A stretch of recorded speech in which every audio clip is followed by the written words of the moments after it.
Deputy Majority Leader Paulo Ortega, and Assistant Majority Leader Jay Kung-hoon. So, who wants to throw the first question? Okay, Big Samintak from Net25. Okay. Chairman Chua, may recommendation sina Congresswoman Pam Zamora na yung hearing bukas ng Blue Ribbon or the Good Government ay dapat na i-postpone to give way doon sa pag-appear ni VP Sara sa NBI regarding doon sa subpoena sa kanya. Anong decision po ng chairman? Magandang umaga po sa inyo. Ay hapon po sa inyong lahat. Actually, kaninang umaga po, hindi lang po si Kong Pami ang tumawag sa akin, hindi rin lang po si Kong Sia. Marami pong mga miyembro ang nagtumawag po sa akin patungkol po dito sa issue na to. Kaya po kami po kanina ay nagdesisyon na i-postpone yung committee hearing for tomorrow to pave way sa investigasyon po ng NBI nang sa ganun ay hindi naman po kami nagagamit bilang excuse para masagot po yung complaint po dito dahil naniniwala po kami ito pong issue sa NBI ay napakahalaga at ito po ay it concerns national security. Kaya kami po ay nagdesisyon na i-postpone po muna ang committee hearing for tomorrow. Dagdagan ko lang din. Don't get the committee wrong, no. These are both equally important na proceedings, especially itong hearings din natin in aid of legislation. Pero napaka-importante din po na masagot po yung mga tanong at kaukulang investigasyon po ng NBI. Kasi hindi naman po biro to. These are grave threats. Sabi nga po ni Chair, national security is at stake. And nakakabahala po, saka nakakatakot. Ako nga po mismo natatakot nung narinig ko po yung mga threat na ganun. So, dagdag ko lang po. Salamat. Well, ayaw nating ayaw nating maging rason, no? Or maging hadlang ang komite, gawing rason ang hearing ng Blue Ribbon Committee para hindi harapin ni Vice President Sara, lalong-lalo na yung subpoena sa kanya ng NBI. Dahil napakalaking usapin ito, lalong-lalo na patungkol sa national security ng ating bansa. Dahil nakita naman natin na talagang pinagbantaan niya ang buhay ng ating presidente, ang ating buhay ng ating speaker, ang buhay ng ating first lady. At lalong-lalo na may mga kaso pa siya na kailangan niyang harapin, no? So, talagang tama din yung naging desisyon, no, ni Chairman Joel na ipagpaliban yung hearing bukas and harapin ni VP Sara yung mga reklamo at saka yung mga issue sa kanya, no, at mga kaso na kailangan niyang harapin sa NBI.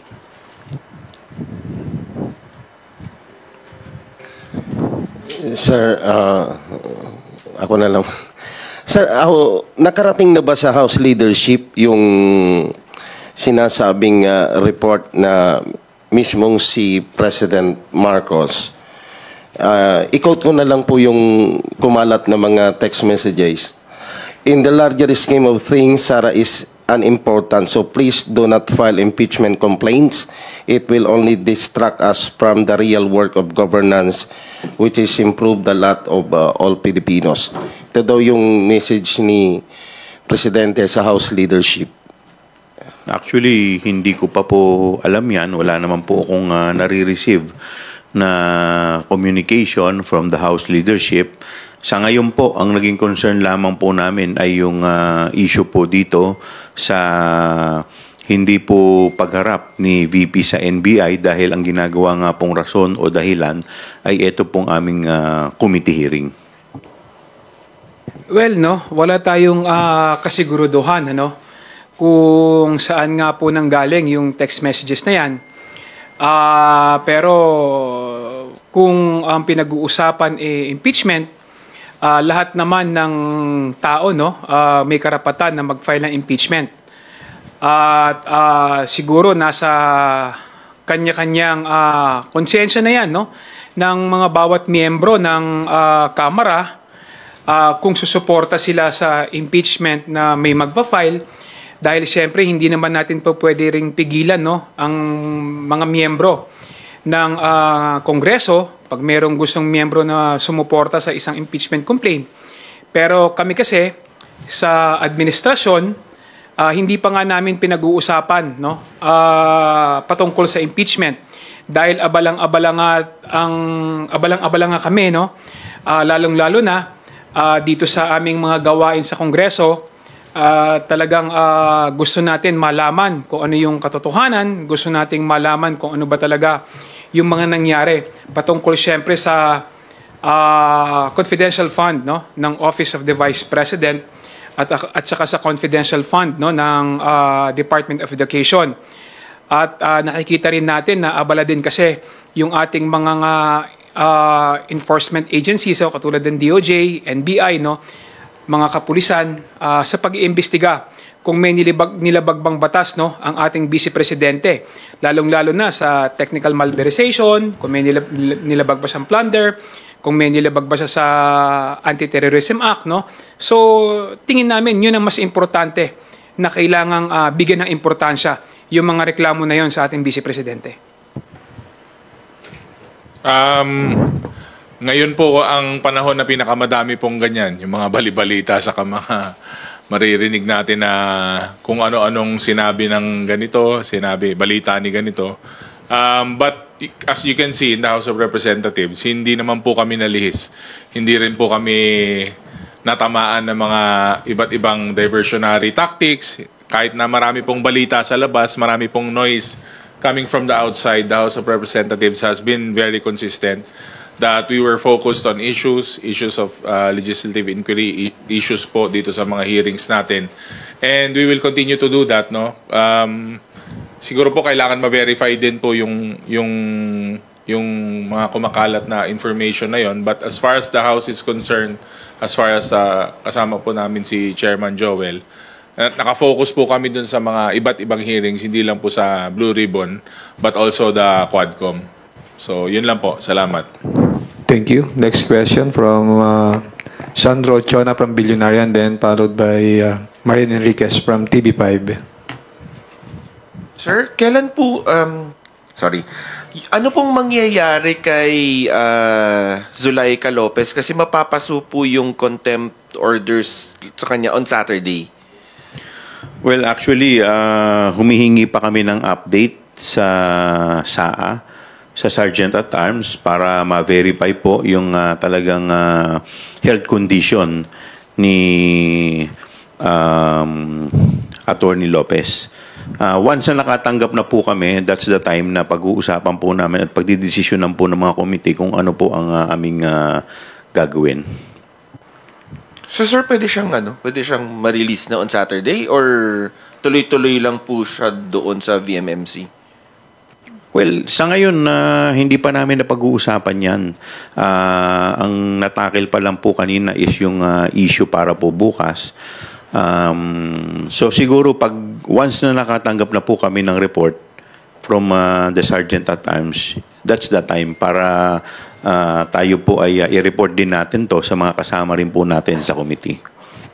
In addition dun sa sinabi ni Chair Joel, no, you have to understand, no, na hindi ito desisyon lamang ng isang tao.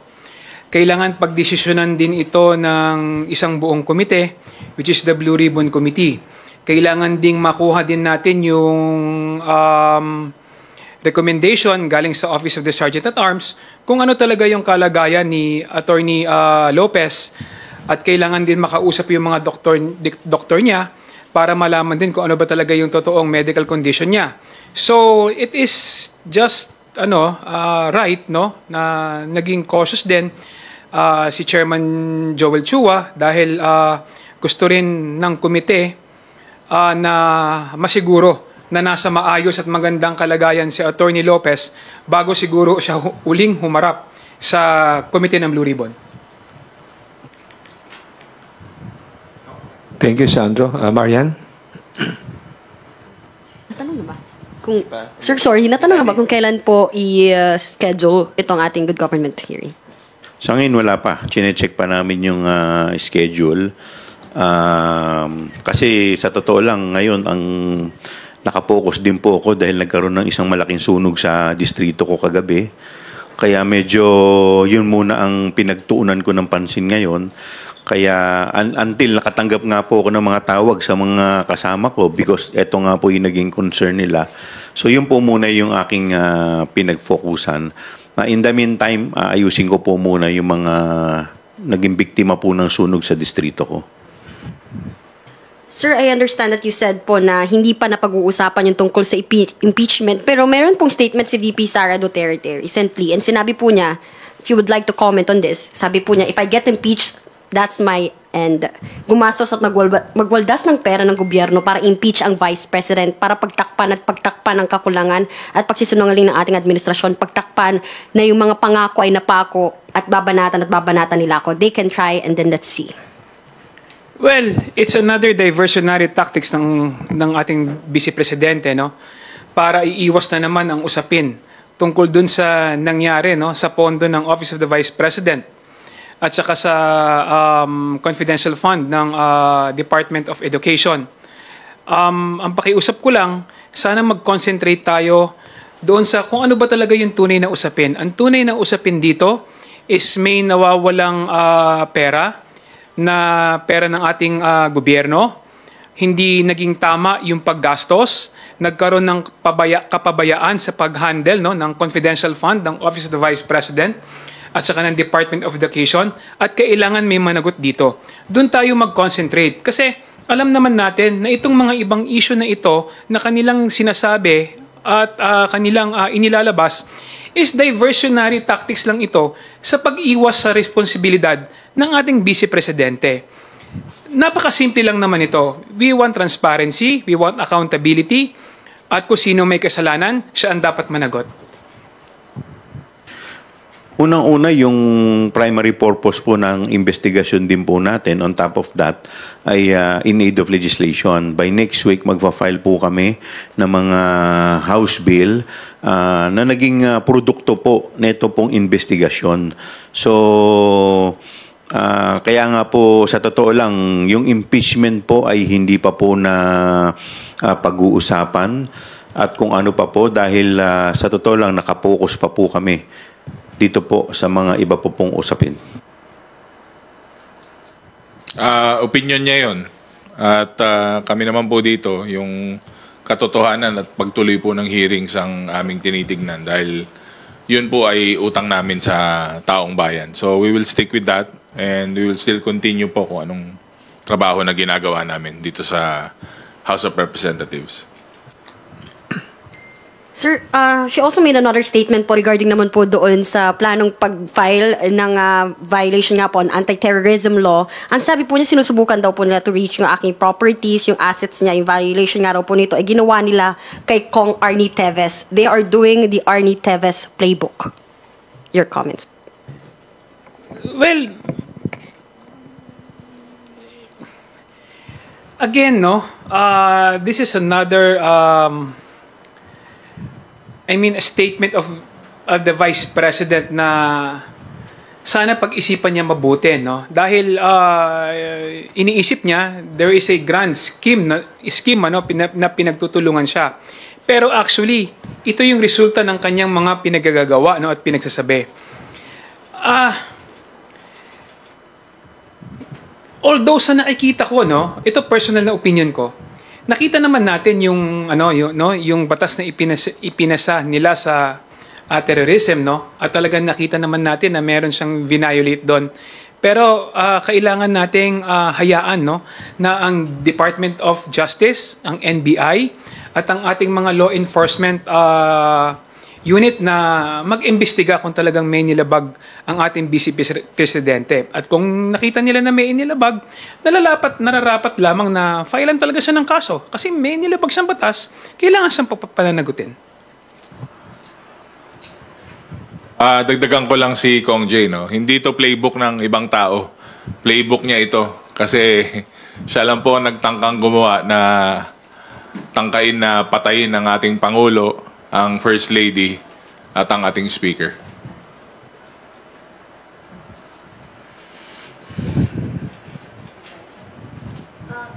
Sir, kasi thank you so much. Pero regarding lang po ulit dun sa impeachment complaint, you mentioned po before, I think a month ago, Chair Chua, na may nakikita kayong grounds kay VP Sara nga po sa hindi pag-explika ng itong mga confidential funds. I think you mentioned about graft and corruption and betrayal of public trust. Do you still hold this same sentiment pa rin ba?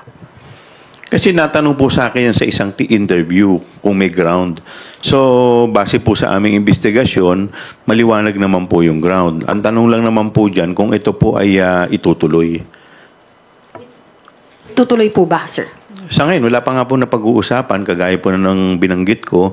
Kaya nga nagugulat po kami kung saan po nanggagaling yung mga ganyang salita. Dahil unang-una, syempre, alam naman po natin yung sitwasyon ngayon. By next year, election na. So, lahat busy. So, kaya hindi ko po masagot kung totoong magkakaroon ng impeachment dahil by February, start na po ng national campaign. By March, start na po ng local campaign. So, yun po ang hindi ko po masagot. Ano po ba ang parang marching order po ni Speaker or ni PBBM? Wala naman po sa amin binabanggit pa as of now. Kaya nga po, sinasabi ko po, ito po ay pag-uusapan pa ng mga miyembro kung ano ang magiging laman ng aming committee report. But definitely, magiging laman po niyan ay yung mga batas na amin pong napag-usapan na siguro kailangan maging priority bill po para po maiwasan na po yung mga ganitong klaseng problema in the future. Thank you. Joy Cantos from Filipino Star, you're recognized. Good afternoon po, sir. Sir, the rift between the President and the Vice President, do you think it could lead to political crisis? Bumabagsak. Maganda na po yung economy natin. Nagkakaroon na naman po ngayon ng downfall sa investment sa stock market dahil po dyan sa issue na yan. Yung rift, siguro, hindi ko alam kung proper word yung rift. Pero definitely, iba naman po yung nag-aaway sa inaaway. So, ang pananaw ko po dito kasi inaaway nila yung Pangulo eh. So, kitang-kita naman po, it's very obvious na sisi dito, sisi dyan. Pero at the end of the day, we all should be accountable for our actions. And as we all know the President, alam naman po natin yung Pangulo, talagang kung pwedeng magtrabaho na lang siya, magtatrabaho na lang po siya para sa ikagaganda ng bansa. Pero syempre, he won't take this sitting down. Dinet threat ka po. So, kahit sino po sigurong mamamayan, ganun din po ang response sa nangyari. But again, I think the President is working and he feels na he should be above itong mga nangyayari ngayon, but tao lang po siya. So, kailangan niya pong magtrabaho para nga po, yun nga, masolusyonan pa rin. At kung magkaroon man kung parang ang tingin ng tao political crisis, naka-back up po, saka steady po yung foundation natin, especially po sa ating economic sector. Alam po ninyo, ako sa totoo lang nalulungkot po ako dahil nung ako po'y nagsimula dito sa Kongreso, ako po'y hindi kabilang sa kanilang partido. Hindi po ako kasama sa unit team. Kaya lang po, ako po bilang isang mambabatas, ako po kasi naniniwala na lahat po tayo, people have spoken, nagsalita na po ang tao nung eleksyon. Dapat po lahat kami, we should rally behind the President. Why? Because kung ang presidente po ay naging matagumpay, ang bansa po natin ang makikinabang. And it will redound to the benefit of the people. Pero kung ang presidente po ay hindi naging matagumpay, ang kawawa rin po ang bansa natin.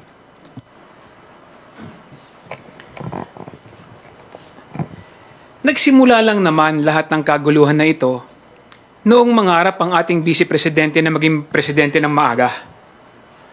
Nung mangarap ang former president na paupuin yung kanyang anak na maging presidente kaagad. Doon naman nagsimula lahat ng ito. Nakita naman natin ng ating presidente, si Presidente BBM, napakamahinahon na leader, napakamahinahon na na tao dahil yan yung kanyang personalidad. Hindi pumapatol sa kahit anumang usapin na tingin niya makakasakit, no, sa ekonomiya ng ating bansa. Nakita naman natin ang pagtatrabaho ng ating presidente kasama ng ating speaker. Wala silang ibang gustong mangyari kundi umangat, no, ang kabuhayan ng ating mamamayan. Kung wala lang sanang maagang nangarap, wala lang sanang maagang nag-ambisyon na maging presidente, tahimik naman ang lahat, no? So, yung mga nangyayaring usapin na ito ngayon, alam naman natin pare-parehas kung ano yung pinagmulan, no? Vice President, yun daw sinabi po niya ay ano lang, conditional threat without pledge. O daw po yung mga nagre-react. Actually, wala naman pong conditional threat sa batas. Ang threat is a threat. So, kung ano man po, tsaka lahat naman po tayo siguro napanood natin. So, medyo disturbing po talaga. At saka talagang worries. Nakakabahala po talaga yung mga binitawan na salita. Kaya nga po, kami po sa mga kasama po natin dito sa committee, ito'y binibigyan namin ng top priority. Dahil buhay po ng Pangulo ang nakataya dito. Nag-prepare po ng military junta kasi between the President and the Vice President, meron pa rin pong sumusuporta sa, nakikisimpatize sa Vice President, although maliit lang na portion sa among the junior officer po ng AAP. Yung pong smoldering hatred niya, do you think it could fuel rebellion? Kasi po in other countries kasi yung massive na mga ganyang issue po ay lumalaki. Opo, yung mga resentment, pero although dito wala namang gaano po maliban lang dun sa mga ka-DDS. Well, naniniwala tayo sa professionalismo ng ng ating armed forces. At nakikita naman natin 'yan sa mga sinasabi, no, ng ating sa liderato ng armed forces na dapat hindi sila idinadamay, no, sa away politika dito sa ating bansa. They are here to protect the people, they are here to protect the Constitution, ano? At sana i-spare na lang natin sila sa mga ganitong klaseng usapin at wag na lang natin silang idamay, no? Katulad ng mga binitawang salita ng ating former president na talagang alam natin na mali at hindi katanggap-tanggap at nakakapagbigay ng ng dibisyon, no, sa ating bansa. So nagpapasalamat nagpapasalamat ako sa leadership ng military, sa kanilang professionalismo at talagang sana ipagpatuloy nila yung pagtatanggol sa konstitusyon at pagtatanggol sa ating mamamayan. Nung isang araw po, napakinggan ko po yung statement ng dating PDEA chief, si Colonel Dionisio ba yun? Maganda po yung kanyang sinabi na ang mga military po, ang kanila pong loyalty ay nasa konstitusyon. Ako po'y naniniwala na hindi naman po sila magpapagamit sa politika at lahat naman po ang mga military natin ngayon, ako po'y naniniwala ay mga professional. At the end of the day, ako po ay malaki po ang tiwala namin na ito po ay hindi mangyayari. Thank you. Sandro Ochona from Billionaire TV. Sir, follow-up lang ako. Sir, ano pong thoughts ninyo as lawmakers na merong civil society, merong civil groups who would want to file impeachment complaint versus VP Sara? Kagaya po ng kaninang binanggit ni Congressman Jay Kong Hoon na lahat naman talaga ay karapatan ito eh.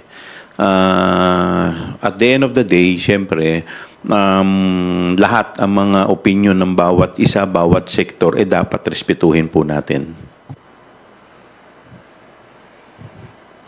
Again,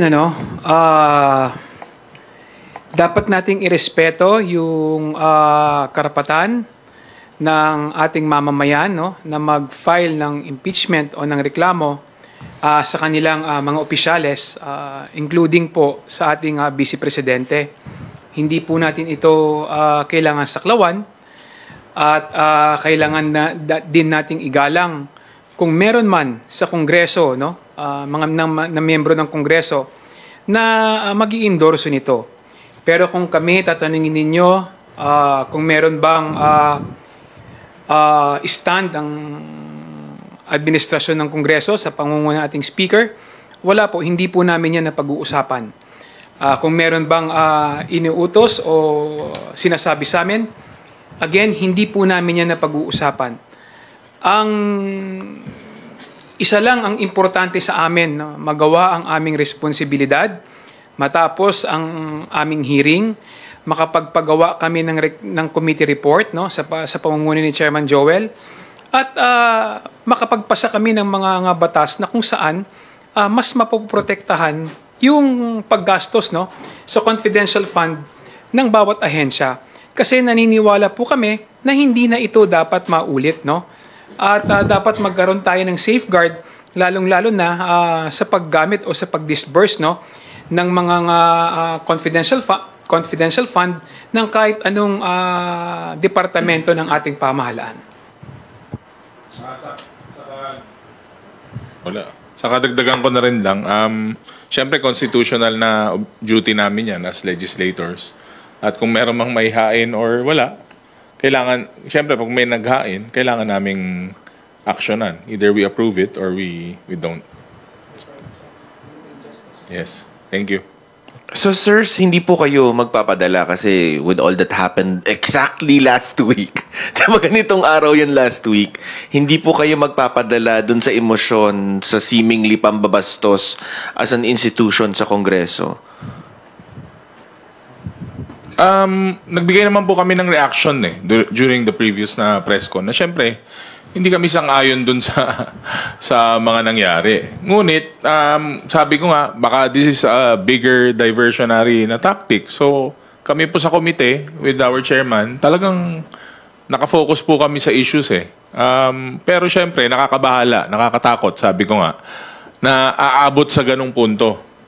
Sabi ko pa nga sino kayang hired assassin na to? International? Local? Anong death squad galing to? So, may mga tanong tayong ganun kung saang death squad, sino ba itong mga taong to, yun yung mga imbestigahan. Ngunit, hindi kami pwedeng, sabi mo nga, hindi kami pwedeng magpadala sa emosyon namin kasi nga, may goal kami sa komite, which is yung mga hearings namin at makagawa kami ng, ma-improve namin itong mga batas na to na may mga loopholes na siguro kailangan ng i-update.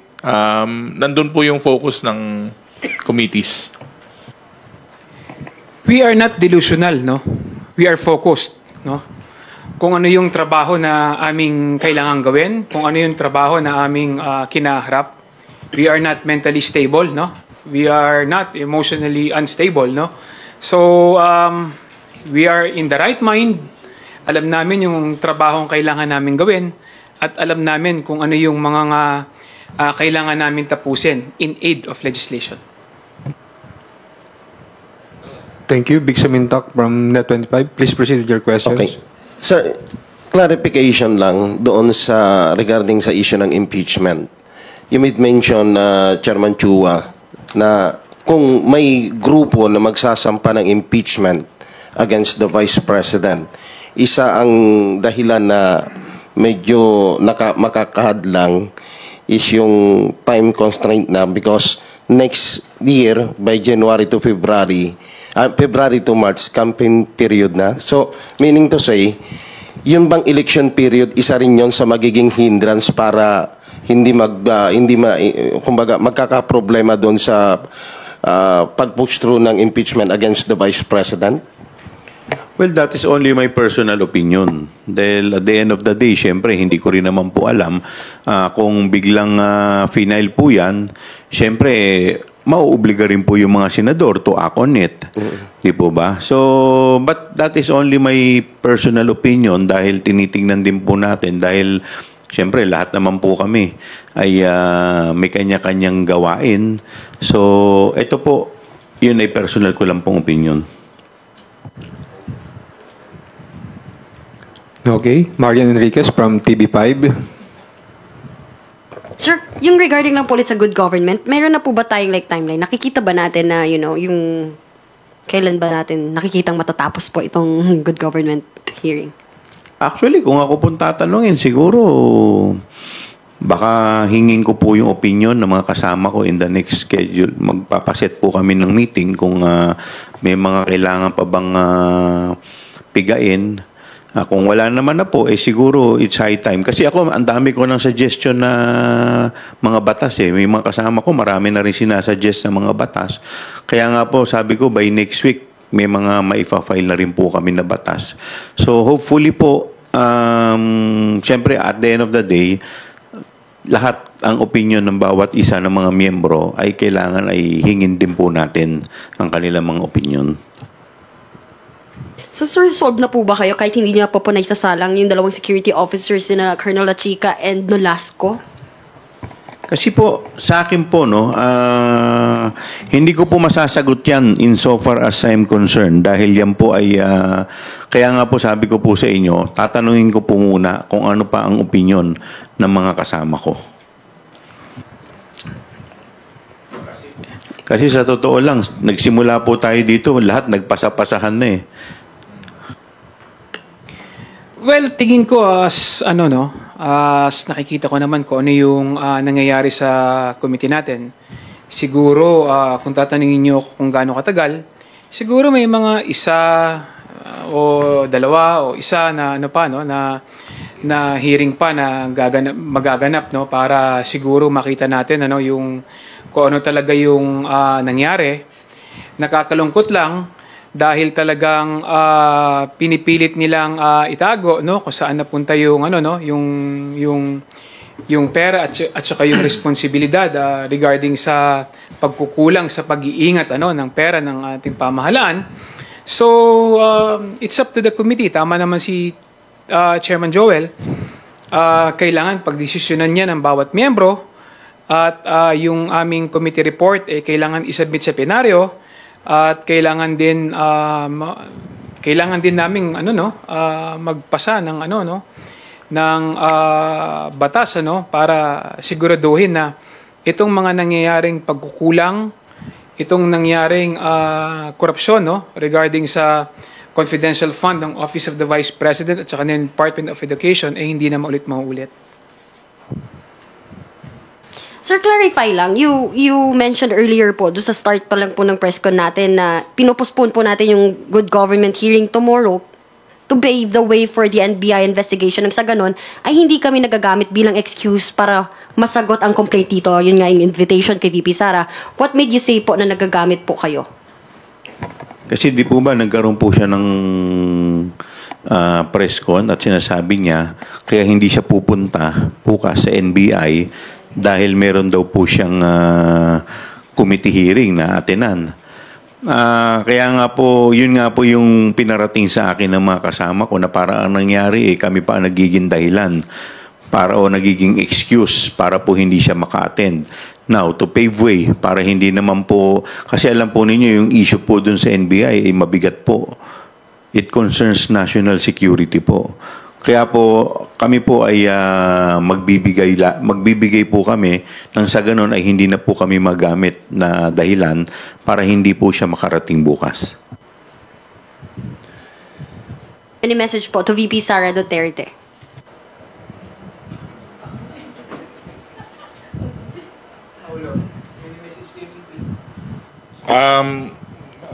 Hindi naman po, wala na pong committee hearing po. So, I guess, hindi na niya kailangan dumating. At, syempre po, at least, hindi na magagamit yung committee na palusot dahil alam po namin na mas mabigat po yung kailangan harapin sa NBI. So,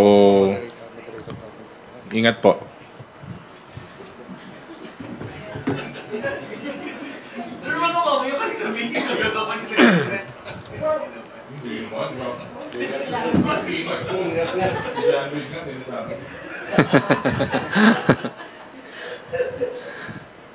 So sir, hindi pa po ito-terminate kumbaga? Ito-terminate yung good government? Pinospone lang namin yung hearing. Okay, thank you. Until Sorry. such time na makapag-file ang komite ng committee report sa plenaryo, dire-diretso pa rin, no, yung trabaho ng komite regarding sa confidential fund issue ng Office of the Vice President. Thank you. If there are no further questions, we will conclude this press conference. We would like to thank again Chairman Chua, Chairman Kong Hun, and Deputy Majority Leader Ortega for joining us today. To everyone, magandang tanghali. Maraming salamat po sa inyong lahat.